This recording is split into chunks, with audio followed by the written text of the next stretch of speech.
क्या आपने कभी सोचा है कि एक सामान्य भारत के साधु पूरी दुनिया की सोच बदल सकता है? आज 12 जनवरी है, स्वामी विवेकानंद जयंती, और यह सिर्फ एक जन्मदिन नहीं बल्कि उस विचार की याद है जिसने भारत को फिर से खड़ा किया। आध्यात्मिक कथा के मार्ग पर भारत को प्रतिष्ठा देने वाला उसे महान इंसान का जन्मदिन है। स्वामी विवेकानंद ऐसे सन्यासी थे जिन्होंने भारत को तलवार से नहीं बल्कि विचार, ज्ञान और आध्यात्मिक समझ से शक्तिशाली बनाया।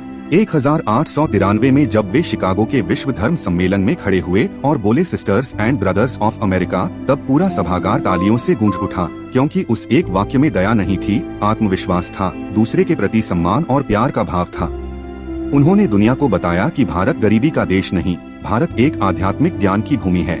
और यह वही क्षण था जब भारत ने पहली बार आधुनिक दुनिया के सामने सिर उठाकर बात की।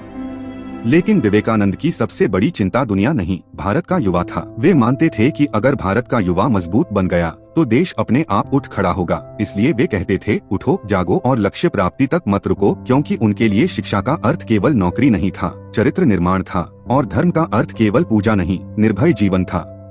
उन्होंने युवाओं को डर से मुक्त होना सिखाया, क्योंकि उनके अनुसार कमजोरी सबसे बड़ा पाप है। विवेकानंद ने आध्यात्मिकता को मंदिरों की दीवारों से बाहर निकालकर समाज के बीच रखा। वे स्पष्ट कहते थे कि भूखे को भोजन देना, दुखी को सहारा देना और कमजोर की सेवा करना ही सच्चा ईश्वर है। मानव सेवा ही ईश्वर सेवा है। और आज अगर स्वामी विवेकानंद हमारे बीच होते तो वे शायद यही पूछते कि तुम्हारे पास डिग्री तो है, लेकिन चरित्र है या नहीं? तुम्हारे पास सोशल मीडिया की आवाज तो है, लेकिन आत्मा की शक्ति है या नहीं?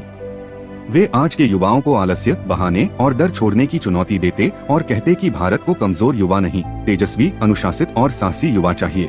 तो मित्रों, स्वामी विवेकानंद का संदेश कोई पुरानी कहानी नहीं बल्कि आज की सबसे बड़ी जरूरत है। आत्मविश्वास, सेवा, अनुशासन और राष्ट्रीय चेतना। अगर हम उनके विचारों को सिर्फ सुने नहीं बल्कि जीवन में उतारें तो भारत को फिर से विश्वगुरु बनने से कोई रोक नहीं सकता।